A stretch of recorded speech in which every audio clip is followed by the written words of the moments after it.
Aujourd'hui, sortir de chez soi sans son téléphone portable est devenu tout aussi dramatique que de sortir sans ses clés. Pour manger, dormir et même travailler, il nous accompagne partout et tout le temps. Journée mondiale sans téléphone portable, loin d'être une cure de désintoxication, permet de réfléchir à notre comportement face au smartphone. Un comportement parfois proche de l'addiction. Peut-on se passer de son téléphone? C'est le sujet du décryptage de cette semaine. Piraterie dans le golfe du Guinée. Sur 16 incidents où les bateaux ont essuyé des tirs à travers le monde, 7 ont été recensés dans le golfe du Guinée selon le Bureau maritime national. Les eaux territoriales du Bénin sont-elles risquées? C'est le dossier de la semaine. Ainsi se présente l'aventure de Week Echo de ce dimanche. Mesdames, Messieurs, bonjour. Voici le mini-journal présenté ici par Nadège Sani.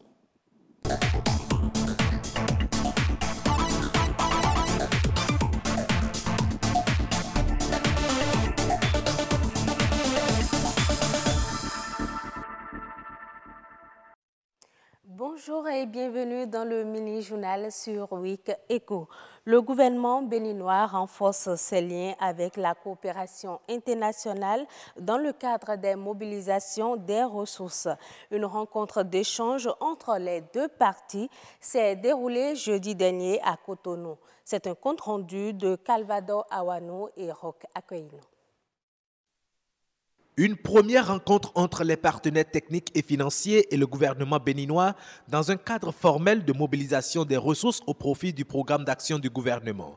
Elle fait suite à la table ronde de Paris tenue le 17 janvier 2018 et traduite par des engagements financiers d'un montant total de 238 milliards de francs CFA pour le programme d'assainissement de Cotonou. Un engagement en dépassement de 6% sur le montant initialement recherché, s'est réjoui le gouvernement. L'initiative de la présente rencontre, qui se veut désormais périodique, est saluée par les partenaires techniques et financiers. Elle témoigne selon eux de la volonté des autorités béninoises de faire du programme d'action 2016-2021 un levier de création, de croissance de richesse et de développement. Au nom de tous les partenaires techniques et financiers intervenant au Bénin, je voudrais vous féliciter, Monsieur le ministre d'État, et par-delà l'ensemble des membres du gouvernement et du comité de mobilisation des ressources au Bénin pour cet engagement. Le rapport de mise en œuvre du PAG 2016-2021 que nous avons reçu au 30 septembre 2017 et que vous avez bien voulu partager avec nous a mis en lumière de nombreux progrès accomplis en matière de mesures, de réformes et de démarrage de chantiers sur le front du développement économique et social. À cet égard, les partenaires techniques et financiers félicitent le gouvernement pour les efforts entrepris ces dernières années en matière de gouvernance et de réforme, attestés par le classement du Bénin dans le concert des pays ayant amélioré leur climat d'affaires. Les partenaires du Bénin se félicitent des mesures prises courant 2016 et qui ont permis de maintenir l'économie béninoise sur le chemin de la croissance à 4% en 2016 et un peu plus de 5% en 2017, et des performances encourageantes enregistrées dans de nombreux secteurs. Ils souhaitent davantage prendre une part active aux activités du comité de mobilisation des ressources. Les PTF souhaiteraient que cet exercice de revue, de dialogue, soit formellement institué avec une périodicité bien définie. En outre, il serait utile d'avoir plus de précisions sur la matière dont les PTF et le gouvernement pourront travailler ensemble en collaboration avec le Bureau d'analyse et d'investigation ainsi que les autres unités de suivi traditionnelles du gouvernement. De toute façon, les partenaires techniques et financiers expriment leur disponibilité et renouvellent leur engagement à accompagner le gouvernement dans ses grands projets de développement économique et social. La photographie est un métier qui existe depuis des siècles. Les nouvelles technologies ont révolutionné le métier avec des pratiques plus modernes. Comment évolue la photographie? Comment les photographes font face à l'arrivée des nouvelles technologies? Éléments de réponse dans ce reportage de Dean Bouraïma et Marcel Betoro. Utilisée pour immortaliser nos moments de peine et de joie, la photographie est un métier d'art visuel. C'est une technique qui permet de créer des images, non par l'action de la main, mais par l'action de la lumière. La photographie est considérée comme un métier d'art et celui qui l'exerce, un artiste. Mon photographie vient du latin, qui veut dire photo, lumière, graphie, dessinée avec la lumière. Donc, ça porte son nom. La photographie, c'est écrire ou dessiner avec la lumière. C'est un artiste parce qu'il réalise les choses à travers ce que nous appelons communément avant appareil photo. Un appareil photo qui est composé d'un boîtier et d'un objectif. L'avancée de la technologie a touché la photographie. En cause, la photo argentique est passée au numérique. Une métamorphose qui s'explique aussi clairement. La photo argentique, c'est la photo qui reste longtemps, qui permet de voir les gens jeunes après 50 ans avec le numérique. Celui qui a une imprimante dans son bureau peut se permettre de jouer au photographe. Accessible aux passionnés de l'image, la photographie vire de plus en plus dans l'amateurisme. L'avènement des appareils numériques, portables et autres supports de l'image a rendu les professionnels de ce métier moins actifs. Le photographe était respecté parce que c'est de sa maison, c'est de son laboratoire que sortaient les photos et ça porte sa griffe. Avec le boom des appareils portables, tout le monde se sert aujourd'hui de ça pour devenir photographe. Moi, je les appelle des photographes de circonstance. Cela n'empêche pas les consommateurs de la photo d'apprécier la facilité observée aujourd'hui dans ce métier. Quand vous faites des photos avec les appareils numériques, vous allez trouver qu'il y a une différence entre cette photo et les autres photos. Avec l'appareil photo, prendre une photo, faire des clichés, je vois que ça me mettait du temps avant de sortir, avant de laver une photo. Aujourd'hui, avec un bon portable, tu peux te faire une jolie photo, une belle photo. À l'instant T où tu veux, si tu peux laver, ça fait sortir. Tu peux faire même des selfies, on voit. Et c'est plus rapide encore. Une avancée technologique, non pas sans conséquences sur le métier. Les photographes ne sont plus autant sollicités et par conséquent, le chômage guette plusieurs d'entre eux. Beaucoup de mes camarades ont quitté le marché. Ils sont allés peut-être faire autre chose. Et comme l'âge aussi les a frappés, et ils ne font plus la photo, la clientèle a quitté la main des photographes. La photographie nous échappe aujourd'hui. Le numérique a ses avantages, mais aussi ses inconvénients. En attendant que les amoureux du selfie ne continuent de jouir de la photographie, il urge donc pour ces techniciens de l'image un peu dépassés par la nouvelle technologie de penser à leur reconversion. La Corporation de la boulangerie et de la pâtisserie fait peau neuve avec la mise en place de nouvelles réformes au Bénin. L'Association nationale des propriétaires et exploitants de boulangerie et pâtisserie du Bénin a tenu mercredi dernier une conférence de presse à la Chambre de commerce et d'industrie du Bénin pour faire le point annuel de son bureau national. Plus de précisions avec Yves Agodokwesi et Elonia Dalmida. Des réformes visant au respect du prix du pain, mais aussi un contrôle qualité et une exonération de la TVA sur la farine de blé avant sa consommation sur le territoire national. Telles ont été les annonces majeures de l'ANAPEB au cours de cette conférence de presse. Nous pensons que dans la dynamique d'un renforcement de la sécurité alimentaire, de la recherche, de la protection des acteurs que nous sommes, mais aussi des consommateurs, qu'une veille en ce qui concerne l'interdiction effective de l'utilisation des produits prohibés dans la production du pain, ainsi qu'une veille qui favorise l'accès à des matières premières de qualité, s'avère nécessaire. Pour cela, nous sollicitons pour plus d'efficacité l'appui de Bénin Contrôle dans le contrôle qualité de la farine de blé au cordon douanier avant sa mise en consommation sur le territoire national. Ce contrôle devra être exigé par la tutelle et conduit par Bénin Contrôle.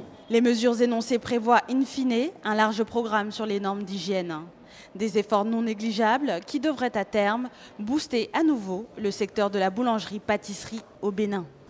Nous recommandons un programme de mise en place des règles d'hygiène et des normes de la boulangerie artisanale et de la boulangerie industrielle telles que conduites par le ministère de l'Intérieur, du Commerce et le ministère de l'Agriculture, de l'Élevage et de la Pêche. Nous pensons que des améliorations sont nécessaires dans le processus de l'utilisation des farines mises en panification et en pâtisserie.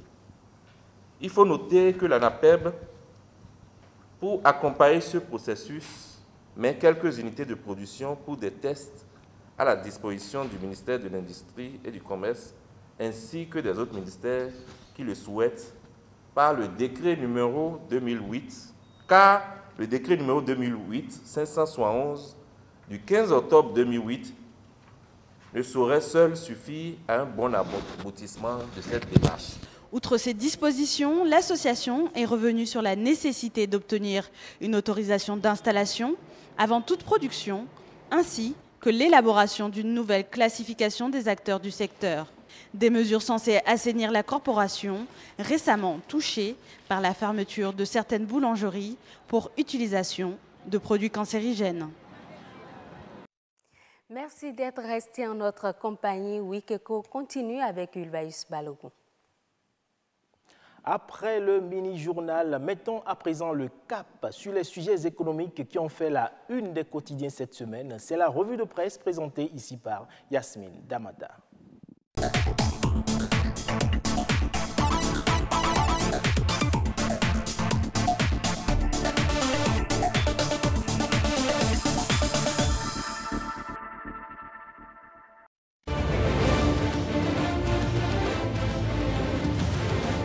Amis de la revue de la presse économique, bonjour. Dégel de la crise amorcée dans le secteur de l'enseignement avec en toile de fond la rencontre du gouvernement et les centrales syndicales. La nation, négociation gouvernement central syndical, des avancées et des réserves. Selon le quotidien national, ce n'est pas la fin de la grève puisqu'après avoir fait le point, on s'est rendu compte que sur un certain nombre de points capitaux, nous ne sommes pas entendus. Les points de divergence sont restés notamment sur la question de l'application des statuts particuliers. Le même quotidien poursuit, nous sommes restés à l'étape de départ. On a espoir que la rencontre avec le président de la République pourra nous concéder quelque chose. L'économiste à sa manchette. Relèvement du SMIC au Bénin, les syndicats réclament 80 000 francs CFA. Selon le quotidien, les confédérations syndicales et le président Patrice Talon ont tenu une séance de négociation ce mardi à Cotonou. Cette rencontre n'a pas accouché de mesures concrètes.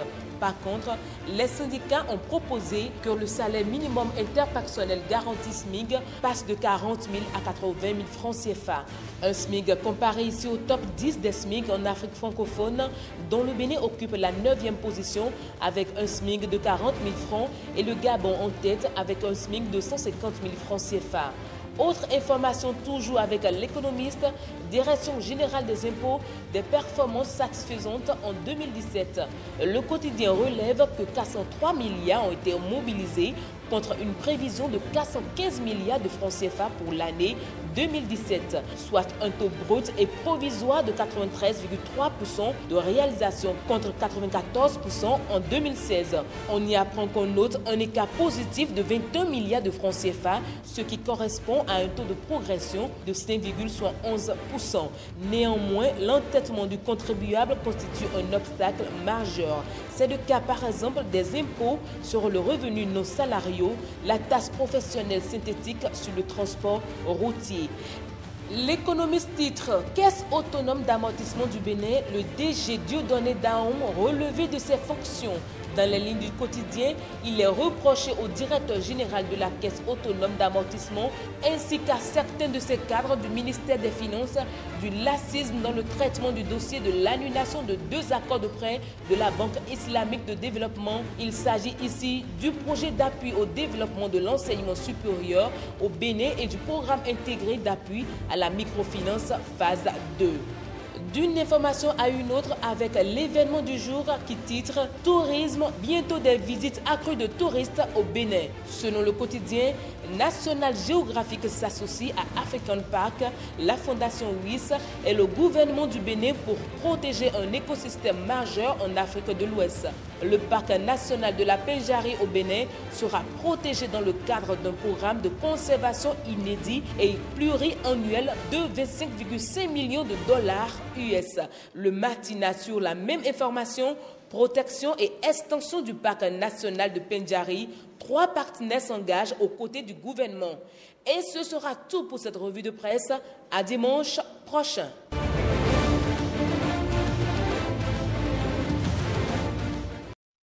Merci à vous Yasmine Damata. Le rendez-vous est pris pour la semaine prochaine. Je le disais tantôt, c'est la semaine des journées mondiales sans téléphone portable. Selon le site INA Global, l'Afrique serait le 2e marché mondial de la téléphonie derrière l'Asie. Un marché qui connaît le plus fort taux de croissance depuis 10 ans, soit 30% par an en moyenne, avec le nombre d'abonnés qui s'accroît chaque année. Journée sans téléphone portable, quel impact économique? On en parle tout de suite après ceci.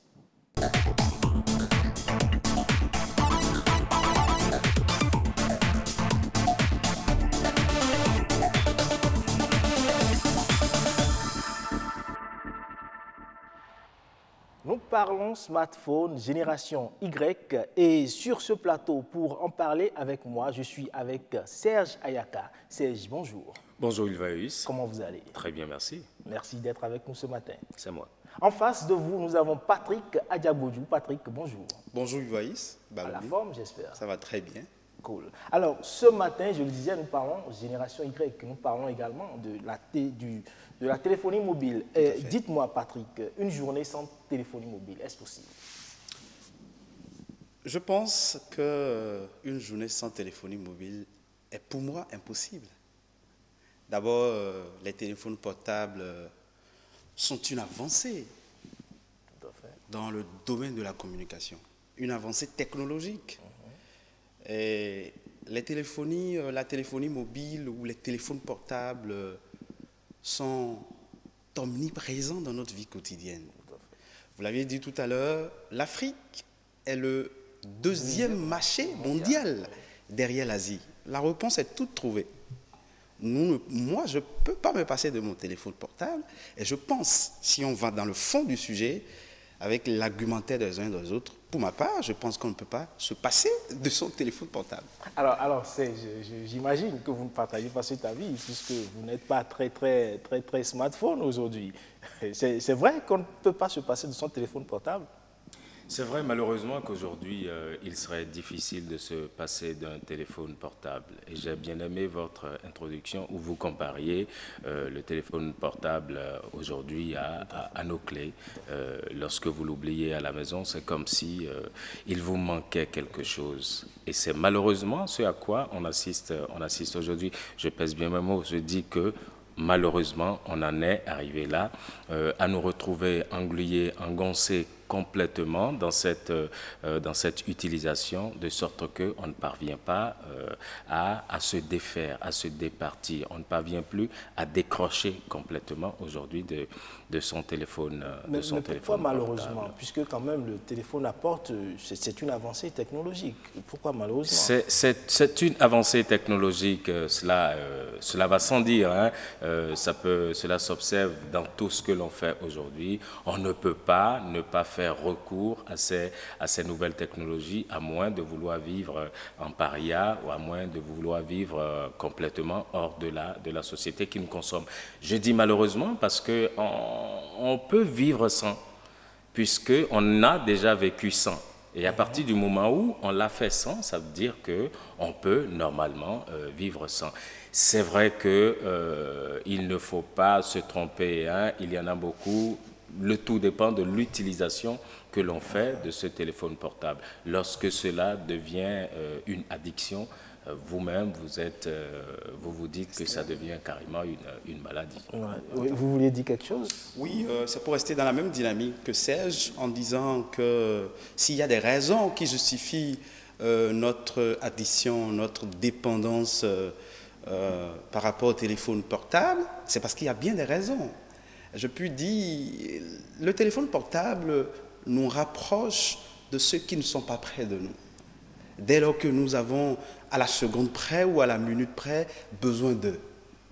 Le téléphone portable me permet, moi, de pouvoir envoyer des messages, de pouvoir joindre quelqu'un qui est très loin de moi, je le disais tantôt, de pouvoir consulter mes courriers ou mes courriels, de pouvoir surfer sur Internet, naturellement via des applications que vous connaissez très bien, et de pouvoir aller sur les réseaux sociaux.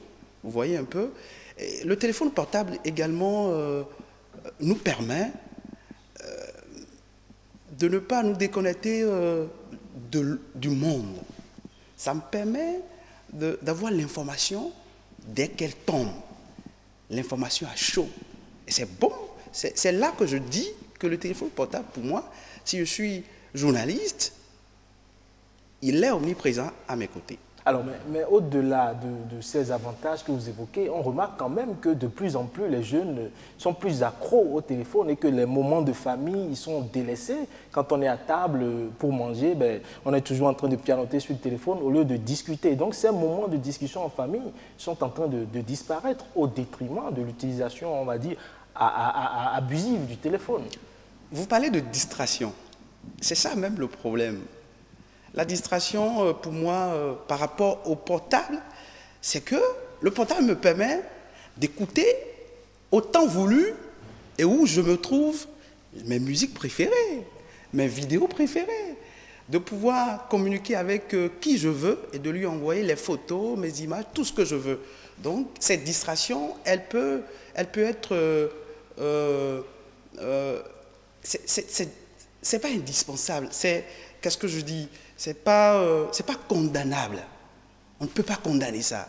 Parce que le téléphone portable m'amène à faire ce que je veux. Et je me permets de m'offrir le plaisir que je veux.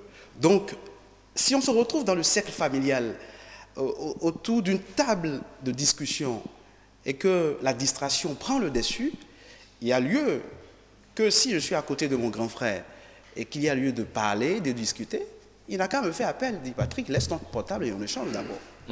C'est justement en ce moment que ça devient, une déviance. Parce qu'il faut à la vérité reconnaître aujourd'hui que, au-delà de tout ce que vous avez cité, hein, et qui se résume aujourd'hui au fait qu'on est en contact. C'est vrai, on est en contact, mais de quelle façon? De façon virtuelle. Vous n'avez pas la personne physique avec vous.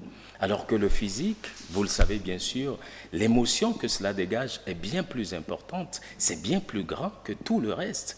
Combien sommes-nous aujourd'hui, rien qu'à cause du téléphone, à ne pas aller vers nos parents, à ne pas apprendre à nos enfants à aller dire bonjour aux grands-parents, les dimanches ou les samedis?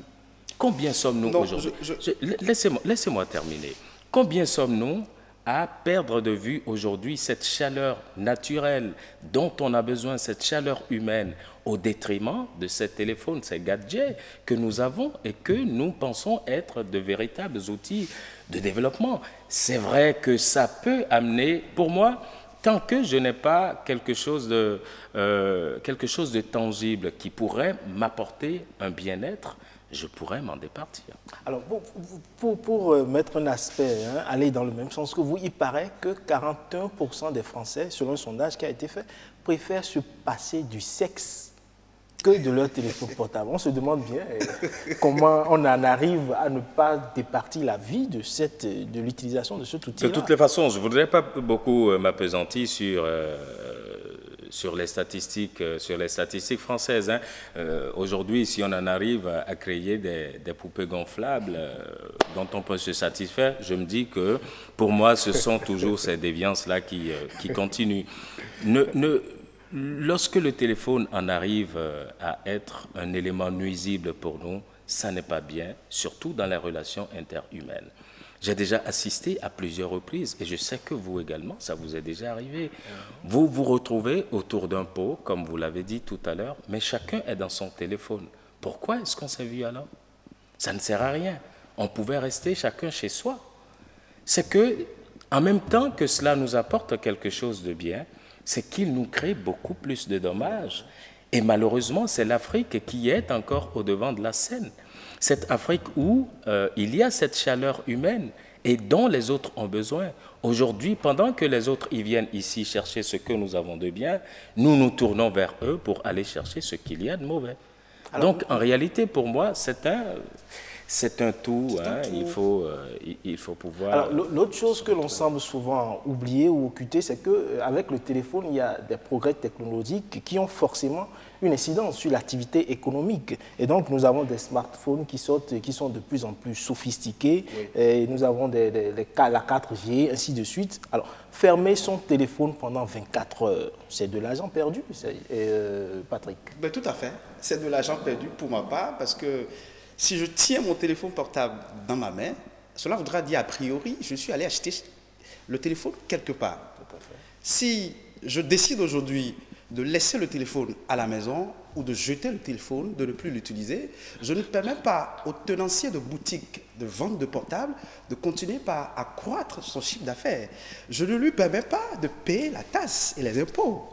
Je ne permets pas à ce dernier d'aider la municipalité à engranger des sous. Vous voyez, je ne permets pas aussi à la dame d'à côté qui vend le crédit, les unités, de pouvoir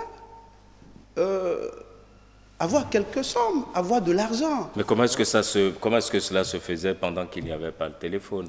Le téléphone chez nous, ça fait combien d'années? C'est à peine une vingtaine d'années. Hein? Ben avant c'était les cabines téléphoniques. Exactement, mais les cabines même, elles ont combien d'années de vie?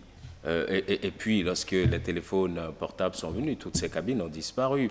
Cela suppose aujourd'hui que ce que vous appelez la 4G, d'ici à demain, ça sera la 5, d'ici après-demain, c'est déjà la 6. Donc, en réalité, je me dis toujours, hein, nous sommes dans un monde en mouvement. Oui. On ne va pas accepter de rester toujours en arrière. Mais n'en faisons pas une addiction, que cela ne devienne pas maladif. Oui, ça devrait pouvoir l'être.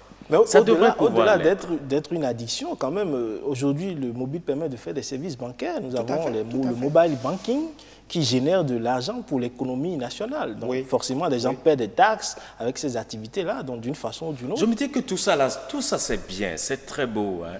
Mais seulement, ce qu'on n'explique pas souvent à la pauvre dame ou à la pauvre paysanne, c'est que pendant qu'elle le fait, pendant qu'elle envoie ou pendant qu'elle doit retirer, elle perd un peu quand même. Mais on ne lui explique. Elle perd quoi? Elle perd un peu d'argent. Oui. Ce n'est pas gratuit, ce n'est pas un service gratuit. Oui. J'ai déjà vu des gens qui sont restés sans avoir mangé, mais qui avaient 200 francs de crédit téléphone. On dit, puis on te dit, bonjour, ça sert à quoi? Ça ne sert absolument à rien. Si je dois rester affamé et puis vous appeler. Mais c'est personnel. Ça ne me sert à rien. Même à la personne qui le fait, ça lui sert à quoi? Absolument à rien. Ben, il vous dira qu'il se voit. Ça le rassasie, ça. Il se rassasie en mettant... Donc, en fait, on crée de la richesse aux autres, mais on ne crée pas de la richesse à soi-même. Et tant que vous ne l'avez pas fait pour vous-même, je me dis qu'il y a forcément quelque chose qui ne va pas. Mais je puis dire que je peux, à partir de mon portable, me créer de la richesse. Et c'est ça que je disais. Là, ça devient une utilisation judicieuse. Ça devient une utilisation responsable. Une utilisation du téléphone qui vous sert. Et lorsque vous me parlez de personnel, c'est personnel. C'est à vous que reviennent les bénéfices, mais pas forcément aux autres. L'autre chose que je voudrais ajouter, vous disiez tantôt que la téléphonie mobile apporte un apport à la croissance économique. Je dis oui, parce que quand vous descendez à Cotonou, si vous sillonnez les ruelles de Cotonou, vous constatez de façon palpable les boutiques de vente de portables. Tout à fait. Du côté de Gary, même sur l'avenue vers Védocor, il y a plein de boutiques là-bas. Seulement pour ce constat, on ne peut pas s'en passer de ce téléphone. Parce que même si vous refusez vous-même... De façon concrète, qu'est-ce que cela apporte à l'économie? Je n'en sais rien.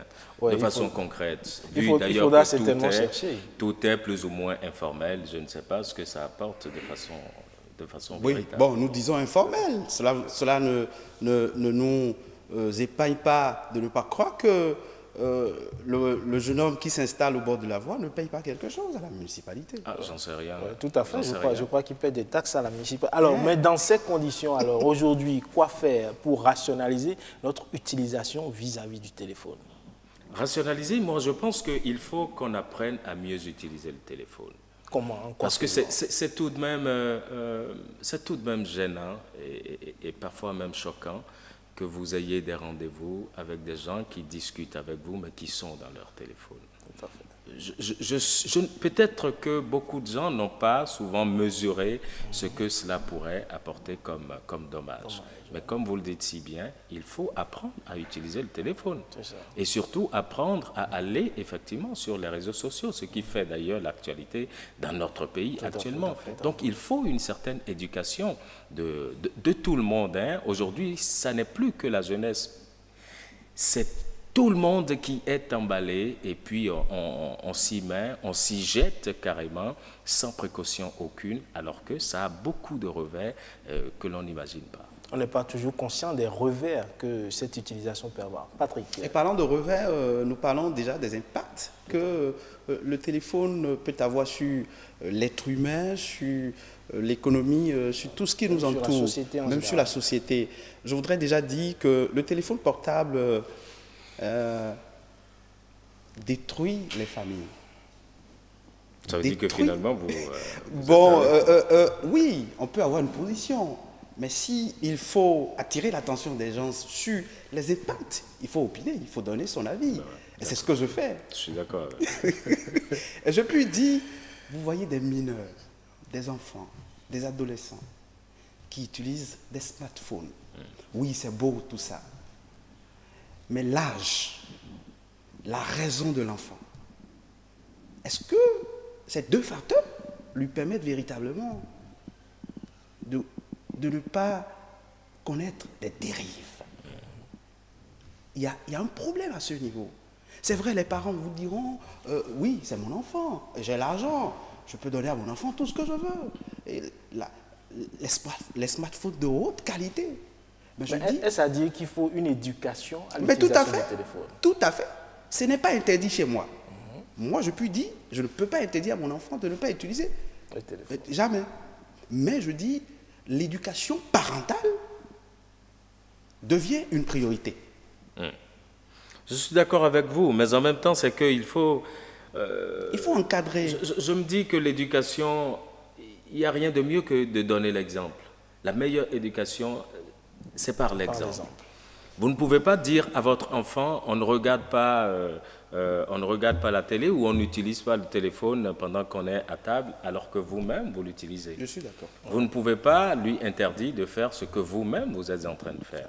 Donc, si les adultes ne se prennent pas au sérieux et très tôt, ça veut dire que nous sommes en train de créer une génération, une postérité qui va être beaucoup plus dangereuse que ce que nous vivons aujourd'hui. Dites-moi, Serge, vous êtes-il déjà arrivé de passer une journée sans votre téléphone?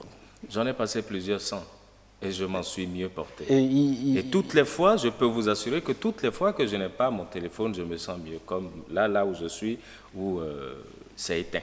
Alors, à quel point ce fait d'éteindre le téléphone a agi sur votre quotidien? Agir, c'est que ça me permet de dormir beaucoup plus tranquillement et de réfléchir plus tranquillement. Et je vous dis, je vous donne juste un exemple. Si je vous demande, là où vous êtes, de me donner le numéro de votre maman, de votre papa, de votre grand frère, vous aurez du mal à le faire. Ça veut dire que malheureusement, avec ces outils que nous avons désormais, nous n'avons plus la capacité de retenir. On est devenus tous paresseux et pourtant, il faut qu'on arrête ça. Mais quand le téléphone est éteint et qu'il y a une urgence, comment vous... L'urgence, ça peut attendre. Il y a pas, non, ça va attendre. Et je ne suis pas le seul. Vu qu'il y aura forcément des gens comme vous, ça veut dire qu'ils pourront vous appeler. Merci à vous, chers amis, pour cet éclairage de ce sujet assez pertinent qui nous a permis de voir tous les aspects. À présent, nous allons laisser la place au dossier de la semaine.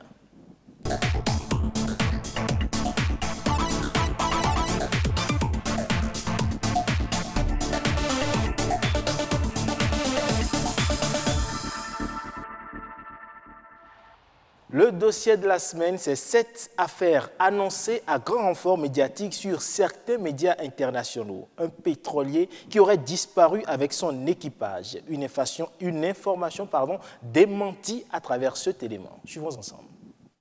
La presse ainsi que les réseaux sociaux avaient relayé l'information selon laquelle le navire tanker Marine Express aurait été piraté au large des eaux béninoises.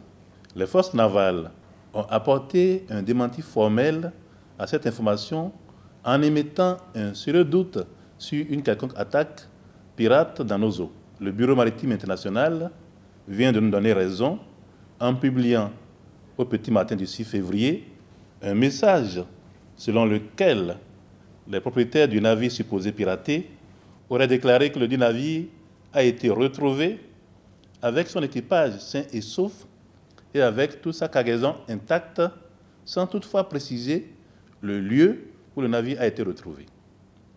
Ces nouveaux éléments nous autorisent à présent à confirmer qu'aucun navire n'a été piraté dans les eaux béninoises comme supposé. Ce dossier, de nature à jeter le discrédit sur notre espace maritime, est donc clos. Cependant, les investigations se poursuivent pour élucider cette rocambolesque affaire. La piraterie dans le golfe de Guinée et le Bénin indexé. C'est le sujet qui nous réunit ce matin avec Ghislain Poguet. Ghislain, bonjour. Bonjour, Évariste Balogun. Comment vous allez? Très bien. Je rappelle que vous êtes journaliste ici à l'ORTB. Alors, Ghislain, je le disais tantôt, le golfe de Guinée était en 2017 un point chaud de la piraterie maritime. Et selon le Bureau maritime national, sur 16 incidents où des bateaux ont essuyé des tirs à travers le monde, 7 ont été recensés dans le golfe de Guinée. Ghislain, qu'est-ce qui peut justifier la piraterie maritime aujourd'hui? D'abord, disons que le pirate, c'est un bandit qui fonctionne en mer. Bon, le chef pirate arrive à avoir un navire, il recrute une équipe de hors-la-loi comme lui, il prend la mer et il arraisonne les bateaux comme s'il devrait le faire normalement, comme si la loi le lui permet. Et quand on attrape un bateau, pour parler très simplement, on peut rechercher en tant que pirate des produits pétroliers qui ont beaucoup de valeur, de l'argent et de la marchandise. On sait que les marchandises, ça va d'un continent à l'autre. Le pirate peut rechercher aussi de l'argent en cherchant à prendre des rançons. Donc on prend en otage et l'équipage et le bateau, et on demande au propriétaire d'envoyer de l'argent pour libérer. C'est le cas, je crois, le 1er février, avec le navire MT Barrett, qui aurait été libéré après paiement de rançon. Oui. Je rappelle que c'était en janvier dernier, ils ont été relâchés 6 jours après. 6 jours après, tout à fait. Alors aujourd'hui, quand même, je crois que nos forces de sécurité ont quand même lancé une opération dénommée Kondo 2-17. Cette opération, est-ce qu'elle, qu'en savez-vous, est-ce qu'elle peut véritablement lutter contre ces pirates aujourd'hui? L'opération Kondo, je vais dire la manœuvre Kondo, s'inscrit dans le cadre d'une politique plus vaste d'entraînement de la troupe installée par l'armée béninoise. C'est-à-dire que l'objectif d'abord, c'est entraîner la troupe à guérir ceux qui vont travailler, tester les protocoles, parce que quand il y a mouvement, dès qu'on lance une opération, il faut suivre un protocole. Comment ça se passe? Qu'est-ce que chacun a à faire dans l'équipe? Qui est-ce qui fait, qu'est-ce qui pose le premier acte? Ensuite, qui est-ce qui suit? De façon à ce que ce soit coordonné et efficace. Donc, ces genres d'exercices, ces genres d'opérations permettent de s'exercer, de tester aussi du matériel, voir si le matériel est en forme et voir s'il peut répondre le jour où on aura besoin de lui. Voilà, au cas où. Alors, l'insécurité maritime, quand même, menace tous les pays du Golfe de Guinée. Et est-ce que dans cette opération, les autres pays ont été associés? Oui, les pays du Golfe prennent des dispositions. Et ils ont divisé toute la zone, là, la sous-région, en zones maritimes. Zone A, zone B, C, jusqu'à zone E. Le Bénin fait partie de la zone E. C'est d'ailleurs le Bénin qui abrite le siège de la zone E. Donc, il y a déjà il y a des actions concertées, globales. Mais l'exercice Kondo est un exercice interne qui permet au Bénin de travailler de façon à assurer la sûreté et la sécurité maritime dans ces eaux. Parce que, qu'on le veuille ou non, chacun a un territoire à sauvegarder. Avant que les actions concertées ne viennent coordonner tout ça. Ok, d'accord. Alors aujourd'hui, avec cette opération que nous avons, avec l'élément témoin que nous venons de suivre également, est-ce qu'on peut dire aujourd'hui que les pirates ont encore des chances d'attaquer des navires dans nos eaux? Je pense que, tout en ayant en tête que la sécurité,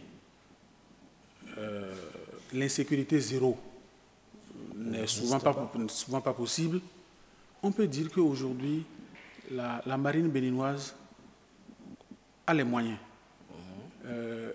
et le personnel pour défendre le Bénin dans la mer. Parce que, avec la coopération, je pense, des États-Unis et de la France, aujourd'hui, la marine militaire béninoise a des vedettes. La marine militaire béninoise a des patrouilleurs qui permettent, dans tous les cas, d'arraisonner n'importe quel bateau à n'importe quelle vitesse.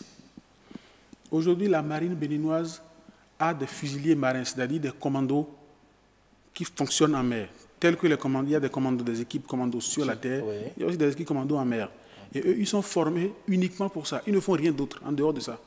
Et ils font de la rotation et ils sont en mer tous les jours, 24 heures sur 24. Donc, si un navire de pirates entre dans les eaux maritimes béninoises, comment pourra-t-il s'en sortir si nous nous surveillons nos eaux 24 heures sur 24? Alors, il faut rappeler également quand même que les transports maritimes sont à plus de 90% aujourd'hui d'impact sur l'économie nationale. Alors, quel est l'impact, ou plutôt quel pourrait être l'impact d'un acte de piraterie maritime dans nos eaux territoriales? Pour un pays comme le Bénin, à économie essentiellement fiscale, c'est dramatique tout ce que la piraterie peut causer. C'est dramatique dans la mesure où, dès que on a l'information que vous n'arrivez pas à assurer la sécurité dans vos eaux, les amateurs n'envoient plus de bateaux chez vous. Et quand ils n'envoient plus de bateaux, vous ne faites plus de recettes. Et donc, quand vous ne faites plus de recettes, au niveau du port prend un coup. Un grand coup. Et comme vous ne faites plus de recettes, vous fermez. Et quand on sait que notre pays est essentiellement fiscal, c'est grâce aux activités portuaires quand même qu'on tient le pays. On se dit comme on le dit, que c'est le poumon de l'économie béninoise. Et donc c'est une perte de crédibilité aussi pour notre port. Une perte de crédibilité qui engendre, qui a beaucoup d'autres conséquences, beaucoup d'autres conséquences sur beaucoup d'autres plans économiques, je vais dire politiques, même diplomatiques quelquefois. Oui. Alors aujourd'hui, quoi faire ou comment faire pour venir à bout du piratage maritime? Je vais y arriver. Je pense que la sous-région a compris. La première action, c'est que chaque pays se dote des moyens pour sécuriser ses eaux. La seconde action, c'est de mettre tout ça en coordination, de façon à ce que s'il y a un mouvement suspect, par exemple au large du Togo, au large de Lomé, que le Bénin, le Ghana et le Nigeria soient informés à l'instant. Parce qu'il y a ce qu'on appelle dans leur jargon sémaphore, c'est-à-dire un système de communication qui permet d'avoir les informations au même moment et de façon précise. Et ça se passe dans tous les pays du Golfe de Guinée? Ça se passe dans tous les pays du Golfe de Guinée. C'est installé dans tout le Golfe de Guinée, dans tous les pays. Donc c'est une sorte de partage d'informations. Partage d'informations, je veux dire un réseau de communication. Ok, d'accord. Et en même temps, ça remet quand même en cause le principe de souveraineté de ce pays. Si les informations sont partagées de cette façon, le principe de souveraineté prend un coup, non? Le principe de souveraineté ne prend pas un coup, dans la mesure où nous nous mettons ensemble pour lutter contre le malfaiteur. Dans ce cas, les informations que nous nous passons, ce ne sont que des informations pour éviter le mal. Bon, dans ce cas, on ne peut pas dire qu'un pays a livré des secrets de défense à un autre pays. Je pense que le système est mis en place de façon à ce que ça n'arrive pas. Merci à vous, Ghislain Pogué. Oui, je rappelle que vous êtes journaliste. Et je rappelle également qu'en attendant d'avoir l'avis d'un spécialiste, notamment d'une personne des forces armées, pour mieux nous éclairer sur ce stade de piratage. Nous avons juste échangé sur la question et cet échange referme ainsi Week Echo de ce jour. Merci d'avoir été des nôtres. Prenez le rendez-vous pour dimanche prochain.